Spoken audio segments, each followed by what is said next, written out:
E se a vontade implacável de ganhar dinheiro não for uma ganância natural humana? Uhum. E se, na verdade, essa busca incessante pelo acúmulo financeiro for uma ética super peculiar, quase irracional, que precisou ser encenada a duras penas, contrariando absolutamente todos os instintos básicos de sobrevivência e conforto da humanidade?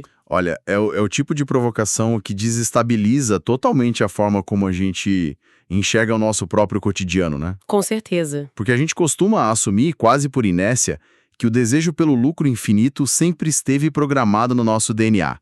Que o ser humano, desde o tempo das cavernas, sempre quis mais. Sim, o tal do mais. Exato. Mas quando olhamos para a história econômica com uma lupa metodológica, a realidade que emerge é muito mais estranha. E, sendo bem sincero, muito mais fascinante. Chegando agora no nosso mergulho de hoje, eu lembro que este é o episódio 3 do nosso projeto maior, Isso aí. que é uma leitura analítica, capítulo a capítulo, do texto original em alemão do sociólogo Max Weber.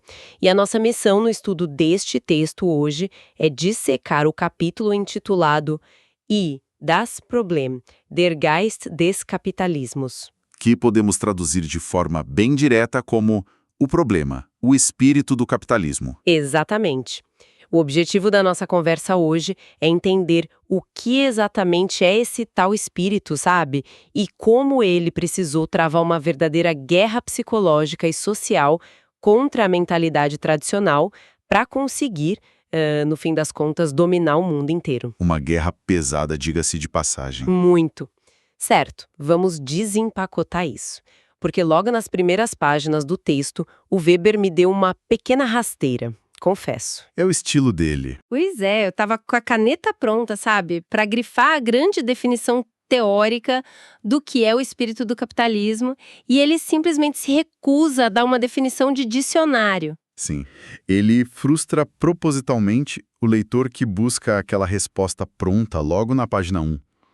E a justificativa para isso é fascinante do ponto de vista metodológico. Como assim? Ele argumenta que não dá para aprisionar um fenômeno histórico dessa magnitude usando aquela fórmula clássica da lógica, sabe? Aquela de gênero específica. Ah, sim. O capitalismo moderno, na visão dele, não é só uma categoria abstrata ou uma etiqueta teórica. Trata-se de um indivíduo histórico. Olha, eu confesso que parei um pouco nessa expressão indivíduo histórico, porque soa quase contraditório para um sistema que é tão global e massivo, né? Pode soar mesmo, mas faz todo sentido quando a gente entende a premissa. O que ele quer dizer é que o capitalismo é um complexo imenso de conexões, de eventos e comportamentos muito singulares na realidade histórica. Não é uma coisa só. Exato, não é um bloco monolítico. As partes desse fenômeno precisam ser desenterradas e juntadas de forma gradual. A definição real, a compreensão total e profunda desse conceito, ela só pode ser o prêmio final da investigação e nunca o ponto de partida. Entendi. É como tentar montar um mosaico gigantesco de uma paisagem. Tipo, não dá para entender a imagem final olhando apenas para uma única pastilha de vidro isolada na sua mão, por mais que você analise aquela pecinha. Perfeita analogia. É preciso colocar todas as peças lado a lado, recuar alguns passos e ter bastante paciência para que a figura final finalmente emerja. A analogia do mosaico é muito precisa. E já que a gente não pode ter essa definição teórica engessada logo no início da nossa análise, o Weber propõe um atalho estratégico. Tá. Ele diz que precisamos de uma ilustração provisória, um exemplo que seja puro, quase laboratorial e de preferência livre de dogmas religiosos muito explícitos logo de cara. Pra gente não se distrair. Isso. Para que possamos começar a tatear a textura desse tal espírito, e o documento histórico que ele escolhe para essa missão chega a beirar a caricatura de tão perfeito. Nossa, esse documento me deixou absolutamente presa à leitura. O Weber traz trechos de conselhos escritos por ninguém menos que Benjamin Franklin. O próprio. São textos direcionados a jovens que estavam começando no comércio na época, repletos daquelas máximas que hoje a gente vê decorando canecas de escritório ou em palestras de motivação corporativa, sabe? Total, coisas bem familiares. Frases super famosas como o "lembre-se que tempo é dinheiro" E lembre-se que crédito é dinheiro. Sim. Mas lendo o original ali com calma, o que me causou um certo choque foi a ideia bizarra de que o dinheiro possui uma natureza quase biológica, de que ele é prolífico. Essa parte é assustadora. Muito. O Franklin chega a escrever que gastar uma simples moeda de 5 shillings é assassinar toda a sua descendência. Assassinar colunas inteiras de libras esterlinas. Exato. É como se eu tomar um café mais caro na padaria hoje, você estivesse destruindo gerações de notas que poderiam ter sido geradas no futuro. E a vigilância que ele prega é sufocante. Ele diz que se o seu credor ouvir o som do seu martelo trabalhando às 5 da manhã, ele fica tranquilo. Mas se ele te ver relaxando na mesa de bilhar, vai bater na sua porta para cobrar a dívida no dia seguinte. O nível de minúcia dessa vigilância sobre o próprio comportamento e sobre a percepção que os outros têm desse comportamento é espantoso. Ele transforma o ato de viver numa auditoria contínua. Nossa, sim. Mas aqui eu preciso jogar um balde de água fria e fazer um questionamento para você. Porque lendo isso, eu pensei, estamos mesmo diante de algo inédito? Hã? Isso não é apenas a boa e velha ganância misturada com um manual de boas práticas de negócios. Porque, pessoas sedentas por dinheiro sempre existiram desde que o mundo é mundo. O mercador babilônico não pensava diferente. A armadilha está exatamente aí. E o Weber é cirúrgico ao desmontar essa confusão, né? Se a gente mergulha nas notas de rodapé do texto, a distinção que ele faz fica claríssima. Tá. A ganância desmedida, o que os antigos chamavam de auri sacra fames, a maldita fome de ouro, ela nunca foi uma novidade. Claro. Ele existiu na antiguidade. Existiu na China, entre os altos mandarins imperiais. O texto chega a citar o magnata renascentista Jacob Fugger. O banqueiro, né? Isso. Ele tinha um império financeiro colossal e via o acúmulo de riqueza apenas como uma ousadia comercial, um jogo de poder pessoal. E o Weber aponta que cocheiros napolitanos, artesãos asiáticos e até aristocratas romanos eram muitas vezes incrivelmente mais gananciosos e inescrupulosos do que qualquer burguês moderno de terno e gravata. E peraí, se o aristocrata romano e o cocheiro napolitano eram até mais gananciosos na prática, o que exatamente separa a fome de ouro deles da atitude supercalculista do Benjamin Franklin? O Franklin só era mais educado na hora de cobrar? É muito mais profundo que isso. A atitude do Franklin traz um componente que é radicalmente novo na história humana. Ela se apresenta como um ethos. Um ethos? Exato. No jargão sociológico e filosófico, o que o Franklin escreve ali não é apenas técnica para não falir, ou uma pura ambição amoral disfarçada. É uma máxima de conduta de vida inteiramente revestida de uma cor ética. Nossa. A honestidade, a pontualidade, a moderação e a diligência no trabalho não são apenas recomendadas, elas são pregadas como deveres morais absolutos. Entendi, é uma obrigação. Claro, o Franklin embala isso de forma utilitária. Ele diz que a honestidade é útil porque traz crédito. Mas a chave aqui é que a infração a essas regras não é vista apenas como uma burrice financeira que te faz perder dinheiro. Tá. Ela é vista como uma falha de caráter, um esquecimento do próprio dever ético da pessoa. É o dinheiro elevado ao status de virtude. Caramba! E, aliás, cabe aqui um parênteses muito rápido. O Weber faz questão de acenar para outros teóricos importantes nesse momento. Olha, é importante até sinalizar uma coisa aqui. O trecho menciona a crítica de Brentano e as definições teóricas de Sombart sobre o capitalismo, e também a obra de Alberti, mas não detalha essas obras aqui. Ah, sim. Ele dá aquela desviada. Exato. Ele se recusa a entrar nessas tocas de coelho teóricas agora. Ele passa batido por elas de propósito para manter o nosso foco absoluto nessa filosofia da avareza do Franklin como algo isolado e inédito. Essa recusa do Weber faz todo sentido para manter a narrativa mais enxuta. E isso me leva a uma constatação inevitável se essa mentalidade do Franklin, esse tal espírito que transforma o lucro num dever moral utilitário, é um software tão específico e novo na cabeça da humanidade, ele não encontrou um HD vazio quando tentou se instalar. Com certeza não. Contra o que essa mentalidade precisou lutar. Qual era o sistema operacional padrão do mundo antes da ideia de tempo ser dinheiro? Essa é a grande colisão histórica desse capítulo. O adversário formidável desse novo espírito não era a preguiça pura e simples, mas sim o que o Weber batiza de tradicionalismo. Tradicionalismo? E a força desse tradicionalismo era brutal. Ele operava em duas frentes. Dominava tanto a mente de quem trabalhava na base, quanto a mente de quem empregava lá no topo. Nossa, o exemplo agrícola que o texto usa para explicar ao lado do trabalhador me marcou muito, sabe? Porque quebra totalmente a nossa lógica econômica atual. É fantástico. Ele introduz um termo alemão super importante aqui, o Akkordlohn, que a gente pode entender como salário por peça ou salário por empreitada. Vamos tentar visualizar a cena para quem nos ouve. Estamos no campo, na época de colheita, o tempo começa a fechar, há risco de chuva e o proprietário da terra precisa desesperadamente acelerar o ritmo do trabalho. Um cenário clássico. Pela tabela normal, o trabalhador agrícola ganha 1 marco para cada medida de terra que ele ceifa. O ritmo habitual desse trabalhador é ceifar 2,5 medidas por dia. Então, ele vai para casa no fim da tarde com 2,5 marcos no bolso. Isso. Aí o empregador, usando a lógica capitalista que a gente conhece hoje, pensa, vou incentivar esse cara. Vou aumentar o pagamento para 1,25 marco por medida.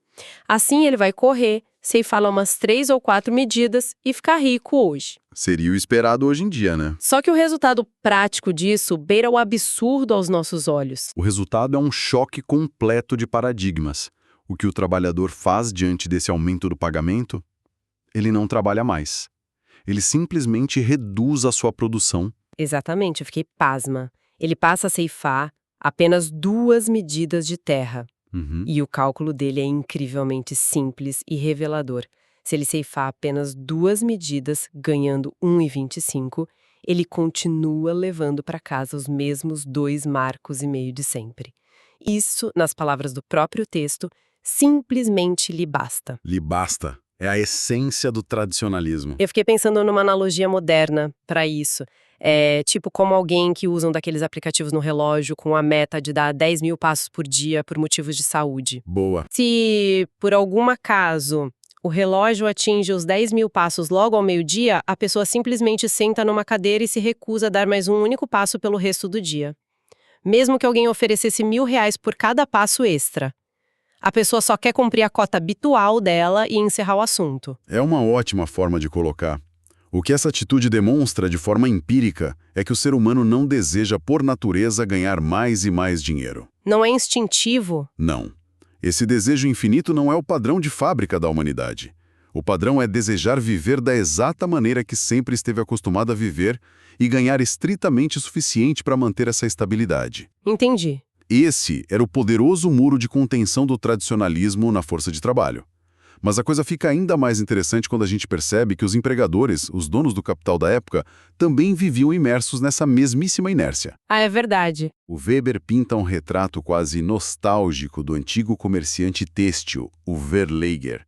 Era uma vida de extrema moderação, sabe? Como era o dia a dia dele? Esse comerciante passava talvez 5, no máximo 6 horas por dia no escritório. A clientela dele era fixa e tradicional. O ritmo de expansão comercial era quase nulo. Bem sossegado. Muito. O lucro gerado era apenas o suficiente para uma vida confortável e um pequeno acúmulo de segurança. E a parte que eu mais acho curiosa, o expediente terminava numa taberna local, bebendo cerveja pacificamente, muitas vezes na mesma mesa que os seus próprios concorrentes. Gente, era praticamente um idílio corporativo. Ninguém queria engolir a empresa do outro. De jeito nenhum. Mas, se a vida era tão pacata, confortável e previsível para todo mundo, por que raios alguém decidiu mudar as regras do jogo? Pois é, a mudança raramente vem de quem está confortável no topo da estabilidade. A ruptura ocorre quando, de repente, um jovem dessa mesma classe de comerciantes decide que essa paz é ineficiente. O tal do disruptor. Isso. Ele sai da cidade e vai direto ao campo conversar com os tecelões. ele passa a inspecionar e controlar a qualidade do tecido de forma rigorosa, transformando camponeses que tinham grande autonomia em trabalhadores altamente vigiados e disciplinados. Ele corta a moleza. Corta tudo. Ele corta os intermediários que ficavam confortáveis no processo, procura diretamente os clientes no varejo para entender os gostos específicos deles, esmaga os preços e foca numa estratégia de aumentar enormemente o volume das vendas. Tá. Em muito pouco tempo, ele destrói completamente aquela vida de cerveja na taberna. O que me deixou atônita ao ler essa parte é que esse jovem empreendedor não causou essa revolução toda porque recebeu uma herança gigantesca ou uma injeção de capital de risco.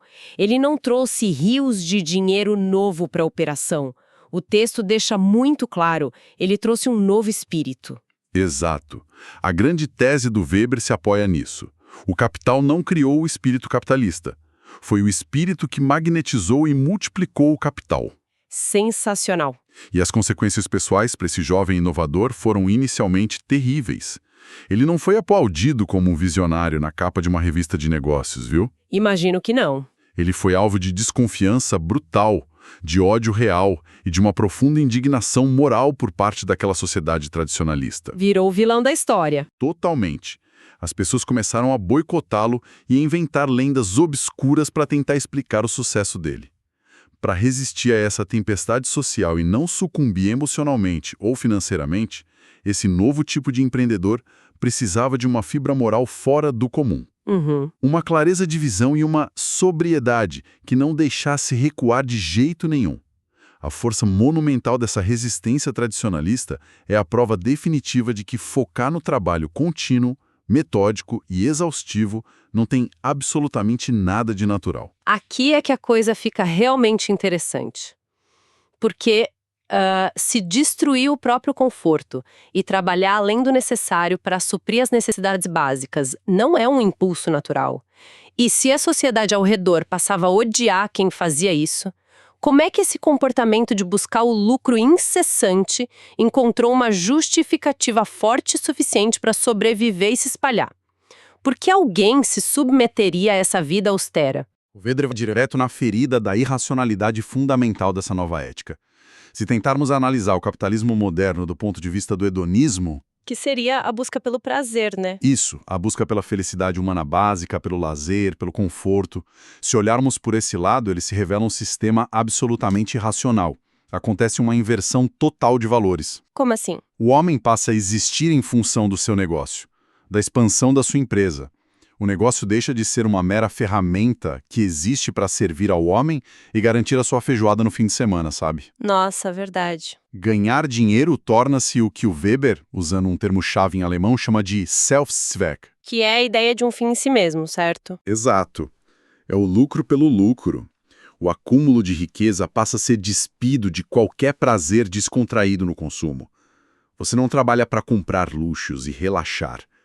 Você ganha dinheiro para poder investir para que a sua empresa cresça e gere mais dinheiro num ciclo infinito de retroalimentação que não termina nunca, onde a linha de chegada sempre se afasta. Caramba, é um loop infinito de estresse. Sim. E a resposta para o porquê de alguém abraçar voluntariamente essa roda de hamster tem uma raiz que me surpreendeu muito na leitura. Quando a gente volta no Benjamin Franklin, que era um sujeito com ideias bastante seculares, bem iluminista, tentando explicar de onde vinha essa urgência do dinheiro, ele não puxa um manual primitivo de macroeconomia. Ele cita a Bíblia. É o grande plot twist. Mais especificamente, um provérbio que o pai dele, que era um calvinista extremamente severo, costumava martelar na cabeça dele durante a juventude: se vês um homem diligente em sua obra, ele estará perante reis. E de repente, como num passe de mágica conceitual, a atividade comercial deixa de ser algo sujo ou meramente prático. O trabalho metódico torna-se a expressão máxima da virtude de uma pessoa. E aí entra outro conceito alemão pesado do texto, a ideia do Beruf, a vocação. Perfeito. A introdução da ideia de Beruf, ou vocação como um chamado de dever no trabalho diário, é a grande semente religiosa. Essa é a única coisa historicamente capaz de explicar a força titânica desse novo espírito. Sem a religião não ia rolar. Sem esse componente de dever divino injetado na cultura, a roda não teria gerado. O texto traz um detalhe empírico maravilhoso sobre a época da primeira Revolução Industrial, olha só. Conta. Quando os donos de fábricas tentavam quebrar aquele tradicionalismo dos trabalhadores para forçá-los a focar no maquinário como um fim em si mesmo, as únicas trabalhadoras que realmente conseguiam fazer isso de forma natural, concentrada e com zelo, eram as jovens mulheres que vinham de ambientes rurais com uma fortíssima educação religiosa, especificamente as pietistas. Que loucura. O senso de dever moral inabalável já estava pré-instalado nelas pela religião, o que as tornou, ironicamente, altamente adaptáveis às exigências duras e contínuas do novo capital. Nossa, saber que o motor inicial da nossa atual cultura de excesso de trabalho tem uma raiz em provérbios bíblicos lidos em lares calvinistas me leva ao que eu considero o maior paradoxo de todo o capítulo de hoje. Qual? O Weber traça um comparativo histórico entre a Itália medieval e a América do Norte do século XVIII, que é de explodir a cabeça, sabe? Se essa necessidade de justificar o lucro de forma divina, como é que o antigo centro financeiro do mundo lidava com a riqueza em comparação com áreas que eram consideradas economicamente relevantes? Esse contraste geográfico e temporal que o Weber monta aqui desfaz quase todas as nossas ideias intuitivas sobre a história do progresso. Vamos nos transportar mentalmente para Florença, na Itália, nos séculos XIV e XV. Tá, vamos lá. Florença era o Wall Street da época.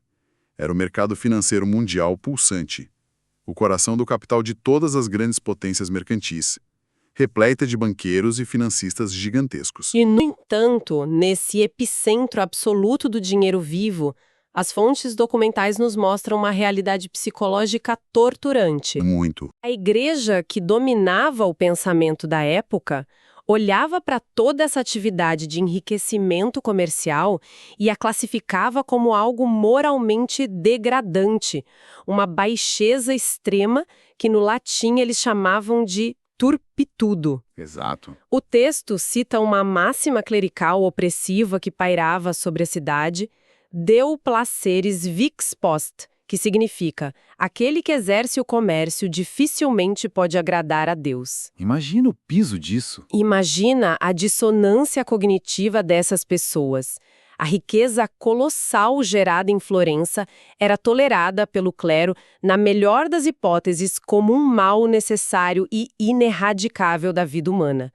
Os grandes magnatas de Florença passavam a vida acumulando fortunas enormes, mas viviam aterrorizados com o que aconteceria após a morte.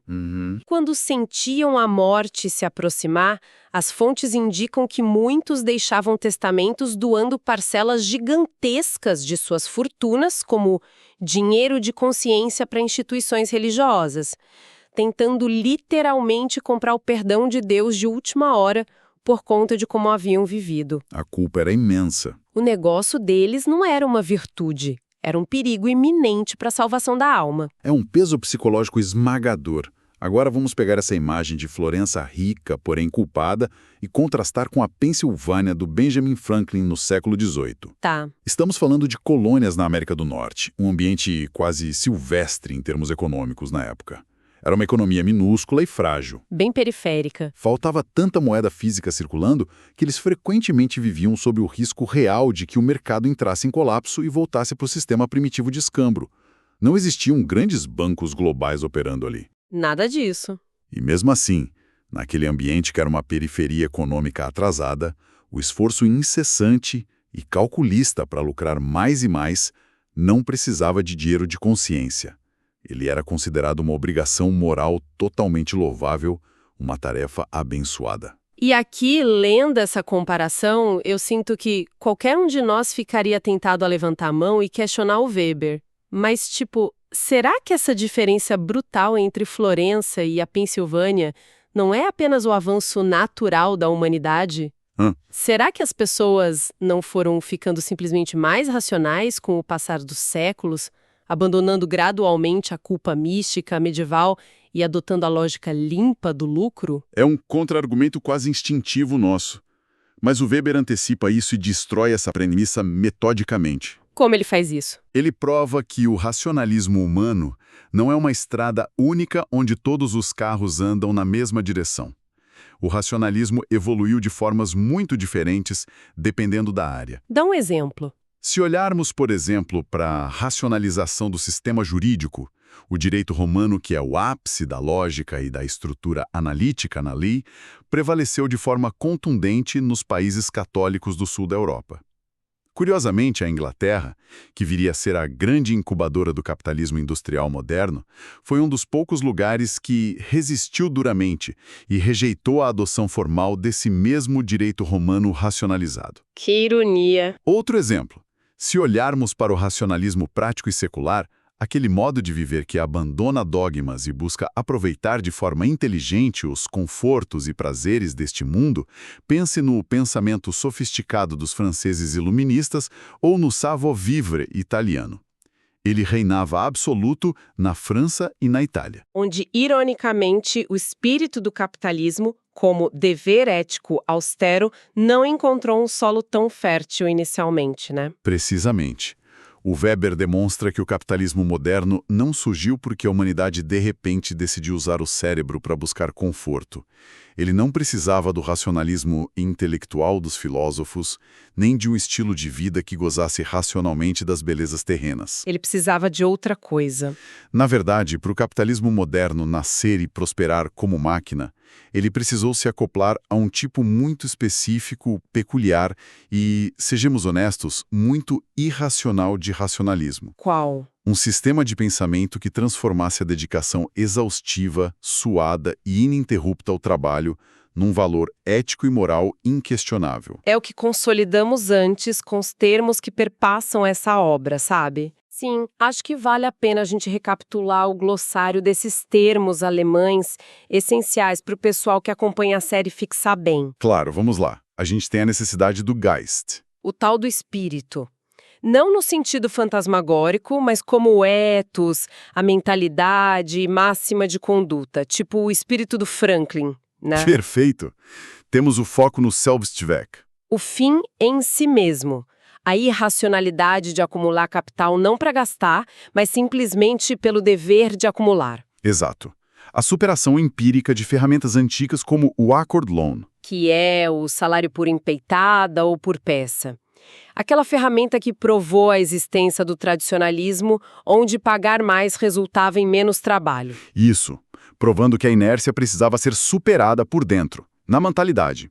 E, por fim, a validação de tudo isso na crença de uma vocação divina encarnada no Beruf. A vocação ou profissão, a ideia revolucionária de sentir uma obrigação moral em relação ao conteúdo da própria atividade de trabalho.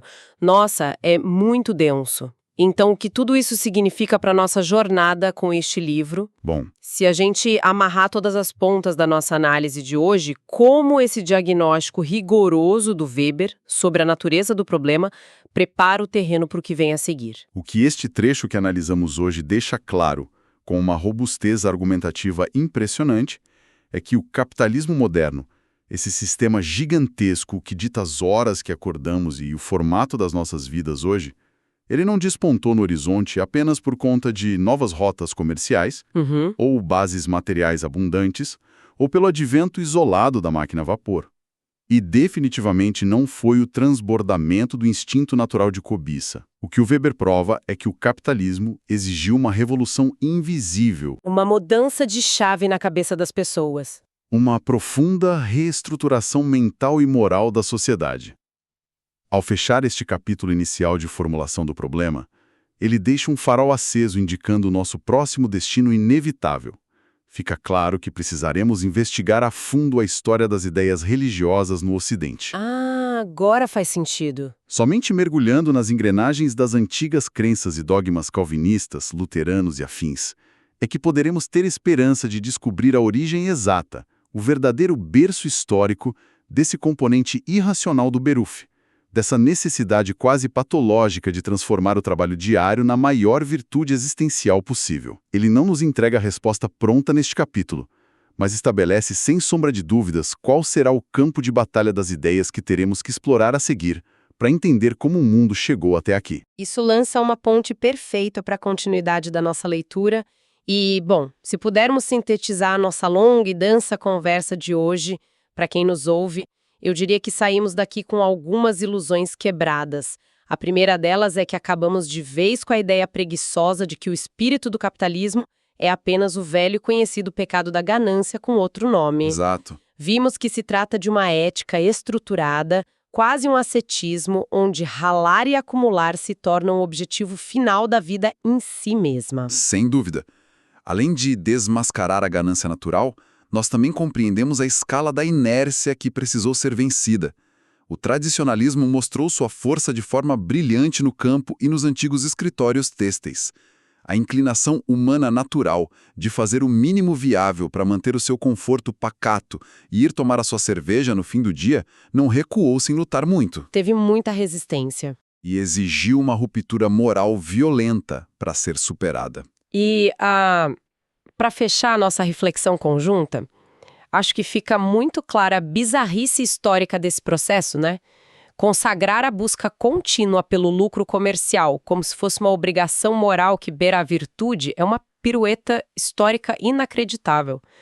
O mundo virou do avesso séculos e mais séculos de doutrina medieval cristã, que passava os dias aterrorizando a alma dos banqueiros mais ricos da Europa, com a ameaça real das chamas do inferno. Essa inversão colossal me faz pensar em algo que o Weber escreve sobre o nosso tempo. Ele nota que o capitalismo hoje já não precisa mais da religião para se manter. Ele anda sozinho agora. Ele cresceu e se transformou num cosmos gigantesco, uma ordem econômica autossuficiente e implacável, que essencialmente obriga todo e qualquer indivíduo nascido dentro dela a se adaptar às suas regras de mercado. Quem não se adapta, sofre eliminação econômica. São de fato frutos da nossa própria livre escolha? E até que ponto nós somos apenas os herdeiros inconscientes de uma engrenagem comportamental programada por uma ética religiosa gestada há muitos séculos atrás? Que pedrada, hein? Fica aí o convite incômodo e fascinante para nossa audiência.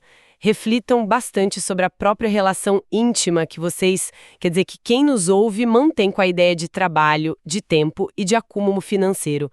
Pensem se a urgência e o peso que sentem nas costas todos os dias da semana são realmente da natureza humana, ou se foram apenas herdados dessa ética toda que a gente debateu. Com certeza. E, claro, se essas ideias explodiram a cabeça de vocês como explodiram a nossa, levem essas reflexões para a mesa de bar ou para o almoço de domingo com outras pessoas que também se interessam por desenterrar as raízes invisíveis do mundo moderno em que a gente navega.